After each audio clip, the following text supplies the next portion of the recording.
Hey, do you know what? It's so great. It's so lovely. Yes, it gave it really everyone a smile when it happened. Can you just remind us, like, why it was that you wanted to do ski jumping in the Winter Olympics when perhaps you weren't quite the best at ski jumping?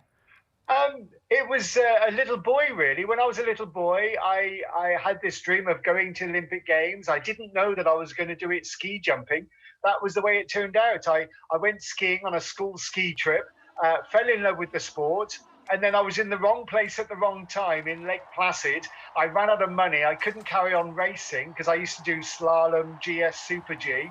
And the ski jumps were there. So I thought I'd give it a go. And then I managed to qualify for the Olympic Games, became Eddie the Eagle, captured the heart and spirit of the Olympic Games and the Canadians in Calgary. And they christened me Eddie the Eagle, and that was it. It just exploded, and I've been Eddie the Eagle ever since. And it is a wonderful story, but I mean, there was a lot of, I mean, to get there before everybody knew you as Eddie the Eagle, I mean, like funding issues and with your coaches using old equipment. Was it like you used to have to put on 6, 7 pairs of socks just to fit into the boots? I did, yes. I slept in the back of my car. I slept in cow sheds. I scraped food out of bins. I slept in a psychiatric hospital in Finland just before Calgary. So yeah, all these things, and putting loads of socks on because the boots couldn't fit. All these things that I experienced on my way to Calgary. So it was a very unusual story. And when I told everybody, you know, in Calgary, they just loved the fact that for me, getting to those Olympic Games was my gold medal. And that's what I think is so wonderful. That's what you wanted to do since you were a child, and you managed to do it. Now, the crowd and the world took you to their hearts for this lovely story. How did the other competitors feel about it, Eddie? They were okay, actually. 95% of the other jumpers, and I don't know about the other sports, but definitely the jumpers were saying all this attention that was being thrust upon me was also being thrust upon the sport of ski jumping. They said I took the sport of ski jumping from page 50 to page 1 for 2 or 3 years, and they thought it was wonderful for the sport. There was 1 or 2 jumpers that were saying, I'm the best in the world. I should be the most popular. But all the others were saying, no, this is great. This is a great promotion for the sport of ski jumping. Because, Eddie, when I was saying to somebody that you were coming on the show this morning, they went, oh, isn't that Eddie who won the gold medal? I wish. No, but is it just you became so famous that people, like, not necessarily maybe knowing the story, but in their heads, you must have won a medal because you became so famous. I know, and that's what the authorities didn't like.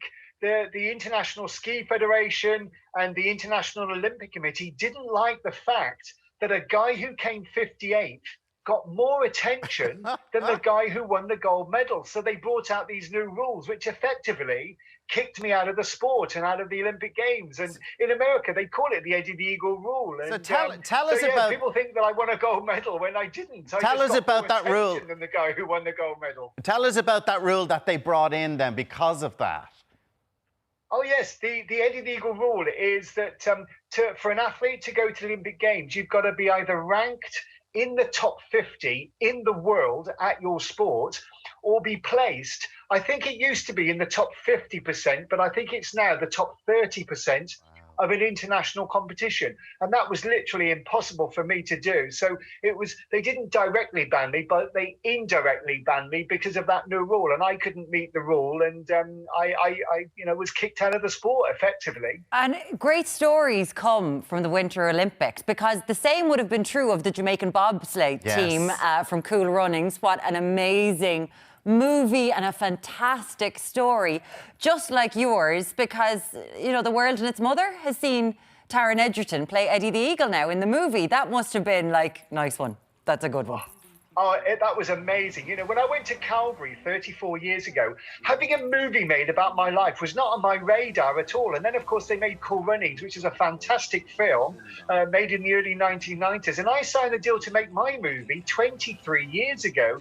And then eventually, about 7 years ago, they actually started to make it. But they did such a great job. And I love the film. And I've seen the film over 130 times, and it still makes me cry when I watch it. Oh, Eddie, why have you seen it 130 times? I just love it. And I did go to a lot of premieres and things like that. Course. When I do cruises, when I speak on cruises, they show the film. And of course, I'm sitting on the deck watching the film, and I'm sitting with people, and they say, oh, did that happen? And what does that mean? And what does that mean? And did this really happen? So, yeah, I have seen the film rather a lot of times, but I still love it.